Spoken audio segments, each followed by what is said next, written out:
Merci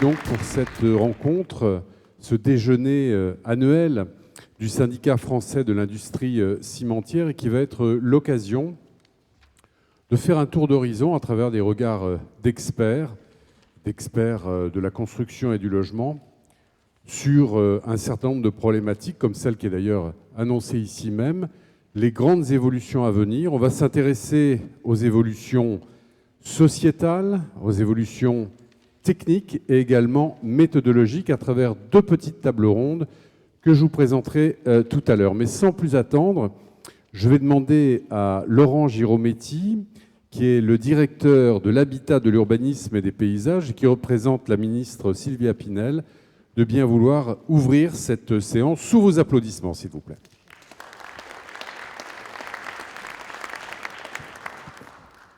Monsieur le Président, Mesdames et Messieurs, je vais commencer par excuser Madame Sylvia Pinel qui effectivement n'a pas pu se rendre disponible ce matin, mais qui aurait souhaité être présente parmi vous pour ouvrir vos travaux et votre rencontre. Alors, le premier point, puisqu'il est d'actualité, bon, vous l'avez sans doute tous vu, les chiffres de la construction de l'année dernière sont tombés ce matin.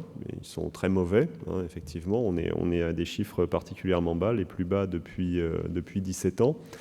Le premier point qu'il faut mentionner, c'est que le gouvernement a évidemment pris la mesure de cette crise, a beaucoup concerté, beaucoup entendu les filières sur ce sujet, et pris le maximum de mesures qu'il était en situation de prendre, avec des effets qui ne seront pas immédiats, mais qu'on espère voir frémir le plus rapidement possible et avec un redressement dès 2015. Ces mesures, elles ont porté sur le domaine de l'urbanisme, accélération des permis de construire, mesures favorables à la densification qui ont été prises dans diverses ordonnances, facilitation également prévue dans la loi Mandon, hein, qui a été publiée fin décembre. Encouragement aussi, et ça c'est important, à ce que les nouvelles équipes municipales et les maires débloquent des projets qui ont pu l'être à l'issue des élections.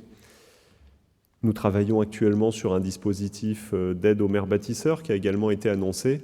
Bref, nous essayons du côté urbanisme et collectivité de débloquer la machine autant que possible.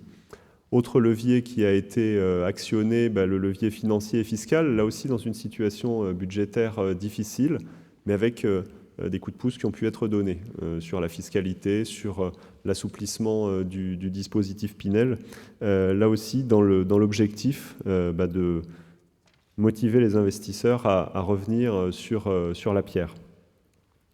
Notez aussi dans ce segment-là tous les efforts qui ont été faits sur le logement intermédiaire et qui continuent de l'être. Hein.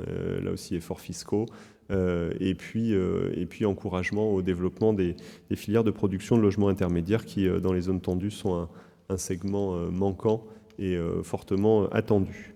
Et puis ça a été aussi, et il est encore en cours, tout le mouvement de simplification des règles. Hein. Donc il y a eu une vaste concertation début 2014, qui était baptisée Objectif 500 000, qui a permis d'écouter beaucoup d'acteurs, de repérer un certain nombre de mesures, une cinquantaine pour le premier paquet, qui ont pu être annoncées et dont la mise en œuvre est soit réalisée, soit en cours. On est à peu près à 60% de taux de réalisation sur ces 50 mesures. Alors ça paraît toujours faible, jamais suffisant, jamais assez rapide. Bien avoir conscience que derrière chacune de ces mesures, il y a un véritable parcours, un parcours de concertation, parfois un parcours de remise en cause pour parvenir à sortir les sujets. C'est un combat quotidien que la ministre évidemment soutient et mène avec son administration. Donc là-dessus, on va y arriver. Ça fait pas très longtemps que je suis à la DHUP, 6 mois seulement, mais de mémoire d'anciens dans les services, on m'a dit que c'était la première fois qu'on enlevait des règles Donc, et qu'on parvenait à en arrêter certaines. Donc j'espère qu'on va pouvoir poursuivre, mais tout en respectant bien sûr des objectifs de qualité qu'on ne peut pas abandonner. Ensuite, faire baisser les coûts, permettre de diminuer les délais, améliorer la qualité, et ça c'est un point je pense qui pour vous est important, ça nécessite de l'innovation. C'est un sujet qui est fortement porté, hein, le sujet de l'innovation dans tous les domaines et donc bien sûr dans vos filières. Sur ce point-là, plusieurs actions importantes ont été mises en place et ces innovations, elles vont porter à la fois sur des domaines de la conception, mais aussi sur les domaines de la mise en œuvre. Alors, plusieurs programmes ont été annoncés et sont financés, dont un qui, à la DHUP, nous tient particulièrement à cœur, et Bertrand Delcambre est là parmi nous aujourd'hui, c'est celui du numérique.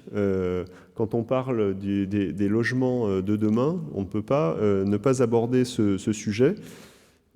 Le numérique dans la conception, bien évidemment, qui va permettre des progrès dans la réalisation, et notamment autour de la préfabrication. La France a été en avance il y a longtemps, elle est maintenant plutôt en retard et a besoin de rattraper ce retard, avec une action très forte sur la filière. C'est-à-dire que ce n'est pas tant une question d'outils techniques. Hein. Après tout, on sait fabriquer, en se basant sur le numérique, des objets particulièrement complexes, hein, des avions, des voitures. On a sur le bâtiment des vraies questions de filière, hein, à la fois sur la conception et sur la mise en œuvre. Et donc beaucoup de progrès à faire là-dessus. Numérique au niveau de la conception, puis ensuite, plus tard aussi, numérique au niveau de la gestion. Vous avez peut-être vu que dans la loi transition énergétique, par amendement parlementaire, a été ajouté quelque chose sur un carnet numérique d'entretien et de suivi, qui peut à la fois être perçu comme une complication supplémentaire, mais qui peut aussi être perçu comme un bond dans l'avenir, où demain, ces informations numériques sur l'habitat et le logement permettrait de suivre le logement depuis sa conception jusqu'à sa vie et sa mise en œuvre et au cours des transactions. Et on se faciliterait grandement la vie et on abaisserait beaucoup de coûts liés à ces transactions et à la vie du logement en investissant dans ce domaine. Il y a un grand pas et un grand saut à faire sur la professionnalisation de l'ensemble des secteurs de la construction et de la gestion des logements sur ce domaine. Évidemment, autre enjeu sur le logement de demain, les enjeux environnementaux. Alors, on a connu sur les 40 dernières années des resserrements successifs de réglementation thermique. On peut considérer que les prochaines réglementations, dans quelques années, ne pourront plus s'appeler RT seulement, puisque le T sera remplacé par autre chose. Hein, le seul thermique sera... sa suite sera prise par des considérations plus environnementale. On est aujourd'hui sur des règles de construction qui amènent à des niveaux de consommation énergétique théorique particulièrement bas. Donc les nouvelles frontières, ça sera la prise en compte des gaz à effet de serre, ce qui implique des enjeux assez complexes sur le contenu en carbone des différentes énergies. Le cycle de vie, et ça c'est évidemment primordial pour des professionnels comme vous, hein, puisque cette question de l'énergie consommée dans la construction, puis dans la démolition, et sa prise en compte va devenir un facteur extrêmement important. On est aujourd'hui à des consommations très basses pendant la période d'exploitation des logements, ce qui rend la période de construction primordiale quand on regarde les choses au global. La question des déchets, de leur recyclage également, un point sur lequel la filière cimentière et béton a de longue date des réflexions. La question de la gestion de l'eau et des différents fluides. Donc on va aller vers des choses sans doute plus globalisantes, avec une optique bien sûr de les rendre acceptables, adaptables, en se donnant des délais et en faisant en sorte aussi que les acteurs puissent se les approprier pour ne pas mettre en place des réglementations qui au contraire seraient bloquantes ou amèneraient à des surcoûts tels que décourageraient les propriétaires ou les investisseurs. Un dernier point, c'est un message que Sylvia Pinel vous aurait bien évidemment passé, c'est qu'il ne faut pas opposer les filières les unes aux autres. Hein. J'aurais tendance à dire pourquoi ne pas les faire collaborer. Il y a vraisemblablement un parti à tirer de la conjugaison d'efforts de filières qui parfois s'opposent, alors qu'on pourrait sans doute marier leurs différents atouts. Voilà pour les quelques messages que j'avais à vous passer. Au nom de la ministre, bien sûr, et en mon nom propre. Je vous souhaite d'excellents travaux.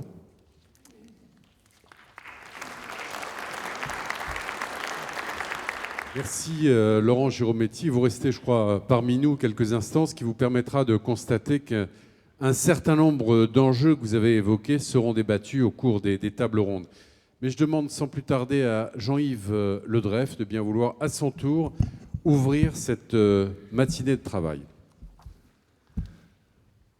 Mesdames, Messieurs, merci à toutes et à tous d'avoir répondu à notre invitation, ce qui me donne l'occasion de vous présenter mes meilleurs vœux pour 2015, qu'elle vous apporte à vous et à vos familles bonheur et succès, et puis à notre filière, qu'elle soit sous le signe de la relance. C'est tout ce que nous pouvons souhaiter pour toutes les personnes présentes ici. Monsieur le directeur de la DHUP, nous sommes très heureux de vous accueillir pour ce moment d'échange consacré au logement de demain et aux enjeux très importants qui y sont liés, d'abord pour l'avenir de notre société, mais aussi pour notre économie et notre pays. Notre économie peine à se redresser. Le secteur de la construction, pilier de cette économie, connaît une crise historique. Vous l'avez d'ailleurs rappelé tout à l'heure.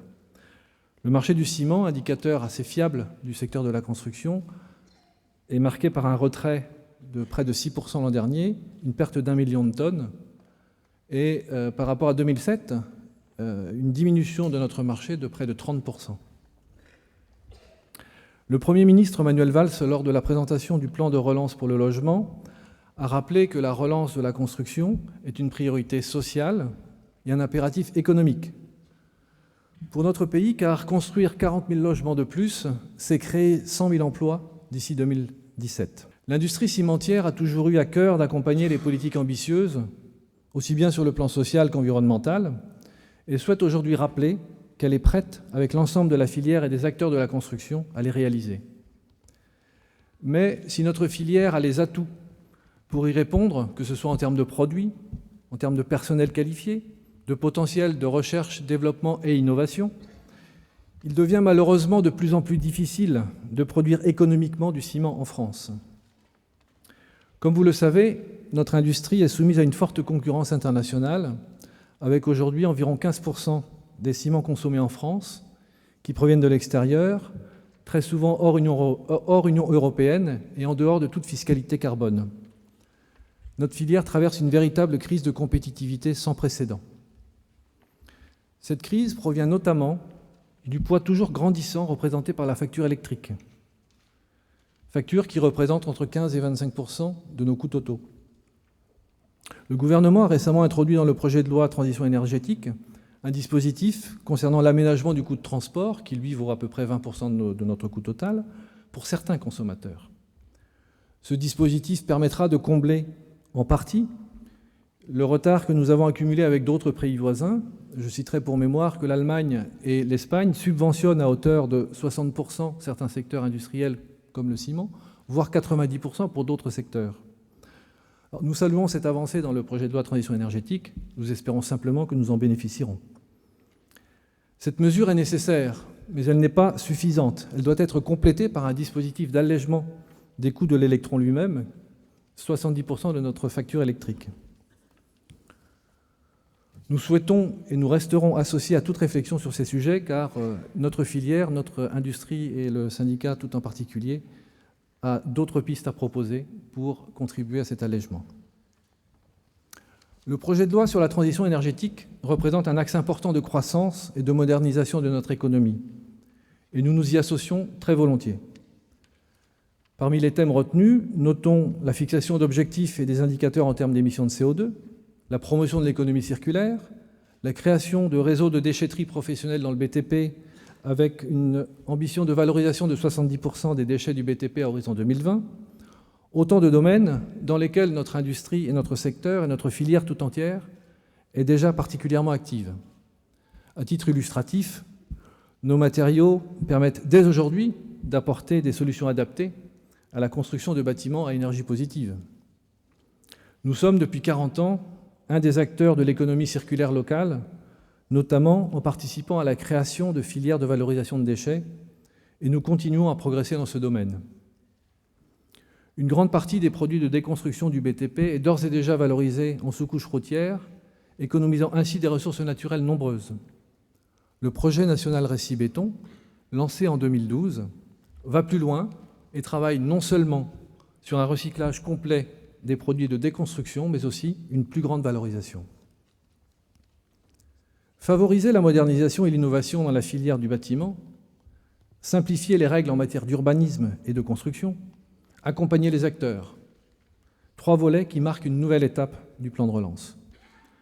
Les premières mesures prises, comme la révision des modalités d'octroi du prêt à taux zéro, la simplification des normes de construction et leur mise en œuvre rapide, vont très certainement contribuer à retrouver une vitalité à laquelle nous souhaitons participer et contribuer. Et tous les professionnels de notre filière, de par leur ancrage territorial de proximité, sauront comment en accélérer le rythme immédiatement. Nous sommes aussi très attentifs aux mesures de simplification pour la construction qui ont été présentées et qui ont pour certaines soit déjà été mises en application, comme vous le rappeliez tout à l'heure, soit pour d'autres en négociation. Elles doivent agir pour la qualité et la lisibilité sans transiger sur la performance. C'est un signal positif qui devra concourir à une relance plus active et à une baisse des coûts du logement. Nous sommes l'un des matériaux de construction qui est en perpétuelle évolution sans s'affranchir de l'équilibre coût-qualité. Notre objectif, une obligation de résultat en matière de qualité, de sécurité et de santé pour toute nouvelle solution constructive.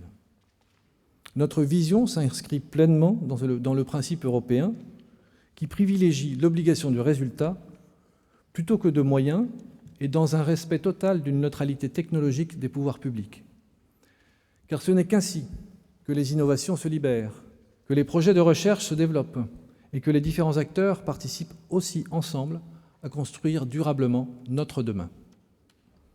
Nous regrettons que cette neutralité entre les différents matériaux ne soit pas systématique, comme nous avons encore pu le constater récemment à la lecture des 50 mesures de simplification pour la construction de logements présentées en juin dernier pour la relance de la construction.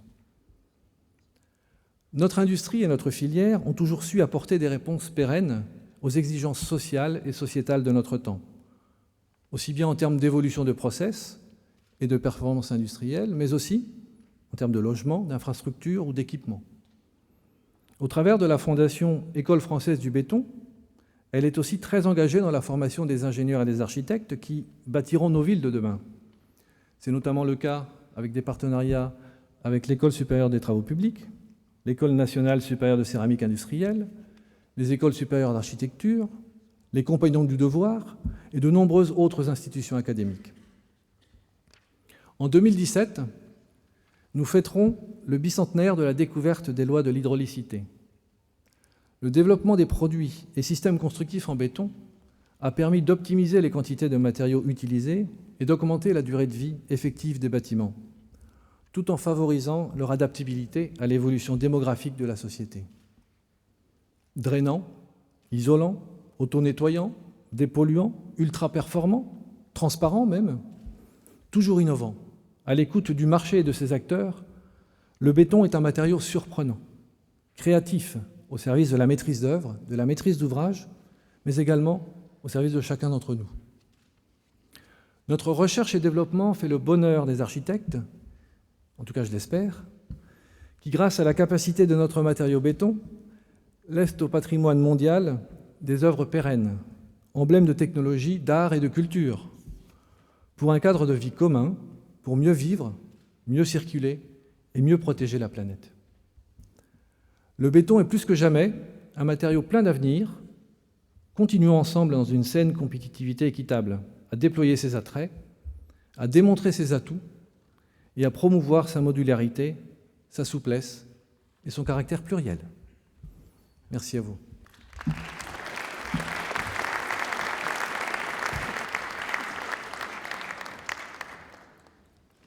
On a beaucoup parlé de Boulogne de manière très positive à travers la façon dont Mireille Ingrez-Cereda nous a parlé de votre politique de logement et puis d'un point qui, ici, ne laisse personne insensible, le soin que vous mettez à utiliser le béton comme un véritable complice de votre politique d'habitat et de logement. Je vais demander peut-être à Jean-Yves Le Dreyff de conclure. Et puis, peut-être comme vous voulez. Frédéric Cuvillier. Bien, merci de me donner la parole après avoir été très honorablement et parfaitement représenté par Mireille Ingrez, qui a été d'ailleurs maire durant ma période au gouvernement. C'est vrai que nous avons sur cette ville, qui est une ville extrêmement dense, un travail qui est un travail de reconstruction de la ville sur elle-même. Une ville qui fait appel à toutes les innovations. Et le béton fait partie de ces enjeux de modernité aussi, et également de cette nécessaire innovation. Et lorsque nous sommes dans une période où le bâtiment a besoin non seulement de beaucoup de mobilisation et d'innovation, alors il est important que nous puissions, puisque les chiffres sont tombés pour l'année 2014, relever l'année 2015 comme étant une année de défi. Je pense que nous ne pouvons pas rester, alors même que le gouvernement a pris un certain nombre de dispositions, et notamment le dispositif Pinel, face à une situation qui serait celle du constat de moins de 300 000 mises en chantier de logements. Il faut une mobilisation de tous. Je crois que c'est le cas pour l'intervention privée, c'est le cas aussi des organismes de logement, quel que soit leur statut, et que, puisque le lien était fait avec les politiques d'innovation, la gestion des chantiers, notamment le numérique dans la construction, est un enjeu majeur. Nous avons la chance de recevoir pour l'année 2015 l'implantation du groupe Sopra, qui est un leader européen du numérique, et donc ce sera là aussi le défi de la ville intelligente. Et la ville intelligente, elle doit se faire à tout niveau. D'abord dans la façon et la conception de nouveaux quartiers, de reconstruction ou de construction pour les villes qui ont la chance d'avoir les espaces, le foncier, de pouvoir projeter. Et je pense que là, le choc des simplifications voulu par le président de la République doit trouver toute sa mesure. D'abord dans les procédures, mais aussi dans ce que votre industrie peut permettre en innovation. Mireille Ingré a certainement souligné les maisons passives que nous mettions en œuvre, le fait que nous puissions faire de petits laboratoires de ce que sera le logement de demain. Mais ces petits laboratoires, ils doivent amener à ce que nous ayons des procédures qui facilitent ce type de démarche. Et ce doit être vrai non seulement dans les grandes métropoles, mais aussi dans les villes moyennes. Et je crois beaucoup à la mobilisation des villes moyennes dans ce défi de 2015 pour la mise en chantier, pour la relance du logement. On le voit, il y a des initiatives, vous en êtes des acteurs, des initiatives nombreuses dans les territoires. Les territoires sont intelligents, les industriels sont intelligents, et nous avons une population qui mérite d'avoir, elle aussi, du logement intelligent. Voilà le grand défi de 2015. Nous en sommes en période de vœux. Je sèche les vœux de Stéphane Le Foll pour venir vous saluer. Et donc, autant que cette perspective soit donnée, une perspective de confiance de tous les acteurs du logement. Nous en avons besoin, mais nous avons surtout besoin de faire en sorte que les procédures soient le plus simples possible, que nous ayons aussi au niveau de l'État des guichets uniques d'instruction, que nous gagnions du temps sur les mises en chantier. Et à cette condition-là, nous pourrons répondre à ce qui est une attente majeure des Français. Merci beaucoup Frédéric Cuvillier. Jean-Yves Le Dreyffe, le mot de la fin. Merci Monsieur le Ministre. Je vais rebondir sur ce que vous disiez juste à l'instant, mobiliser. Je crois que nos intervenants dans les 2 tables rondes précédentes nous ont aussi indiqué qu'il était important de se mobiliser autour de certains thèmes. Alors parfois des thèmes aussi simples que, j'ai noté, trouver de la poésie. Ce qui peut paraître surprenant quand on parle du béton, mais au contraire, je crois qu'on est en plein dans le sujet. Et de manière un peu plus pragmatique, rechercher du confort ou favoriser le bien-être. Mais je crois que nos matériaux, nos solutions et la contribution que nous pouvons apporter à un logement durable, sain et de qualité, nous avons démontré ce matin que nos matériaux ont cette capacité. Et il est effectivement important que toute notre filière se mobilise. Alors, vous avez indiqué un autre concept qui nous est très important, qui est la territorialité. Je crois que ça s'est décliné aussi au travers notamment des interventions de ces 2 tables rondes, de notre position très diffuse dans le territoire, la proximité de nos matériaux et bien évidemment derrière les matériaux des hommes inscrits dans les territoires qui sont là pour développer le territoire et le développer avec leur propre valeur ajoutée. Je pense qu'il est très important aussi de rappeler un enjeu fort qui a été souligné ce matin, qui est que le béton a besoin de faire savoir toutes ses qualités. On a mis en évidence à plusieurs reprises que vous avez cité le terme bétonné. Bon, effectivement, ça reste dans le langage courant. Je crois qu'on a cet effort important à développer encore plus que ce que nous faisons aujourd'hui.